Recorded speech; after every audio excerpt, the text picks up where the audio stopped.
Baik, bismillahirrahmanirrahim. Perusahaan adalah saya secara umum saja, secara gambaran luas, perusahaan adalah tempat melakukan proses produksi yang dilakukan secara terus-menerus.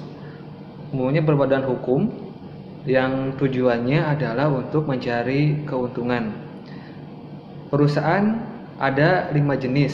1 perusahaan jasa, 2 perusahaan dagang, 3 perusahaan manufaktur, 4 perusahaan agraris, dan 5 perusahaan ekstraktif. Dari kelima jenis perusahaan ini, masing-masing mempunyai kegiatan produksi yang berbeda. Nah, saya bahas di sini adalah mengenai kas masuk dan kas keluarannya saja secara umum. Baik, kita ambil contoh untuk perusahaan jasa. Nah, contohnya saya mengambil dari perusahaan Gojek. Nah, perusahaan Gojek ini dia adalah jasa layanan, ya, jasa layanan transportasi. Dia tidak menjual barang. Nah, kas keluarnya dari mana? Kas keluarnya sama, baik dari jasa, dagang, manufaktur, ekstraktif maupun agraris, umumnya sama, yaitu ada biaya sewa gedung, biaya pembelian alat atau barang, kemudian ada biaya gaji dan lain-lain. Kemudian, nah, yang membedakan adalah dari kas masuknya. Kalau jasa di sini tidak ada jual beli barang, dia adalah mendapat keuntungannya dari jasa layanan tersebut. Nah, yang kedua perusahaan dagang.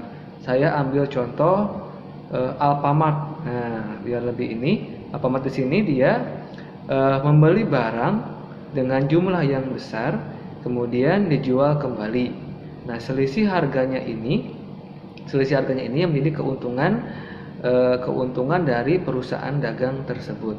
Nah, cirinya perusahaan dagang ini tidak mengubah bentuk secara umum. Jadi membeli barang yang banyak lalu dijual kembali. Yang ketiga, ada perusahaan manufaktur. Nah, berbeda dengan yang dagang, kalau yang manufaktur ini prosesnya lebih panjang karena dia harus mengolah bahan mentah menjadi barang setengah jadi lalu menjadi barang jadi. Contohnya apa? Contohnya adalah perusahaan tekstil. Mulai dari benang kemudian menjadi kain, ya. Nah, kain itu kemudian bisa diolah menjadi pakaian dan yang lainnya.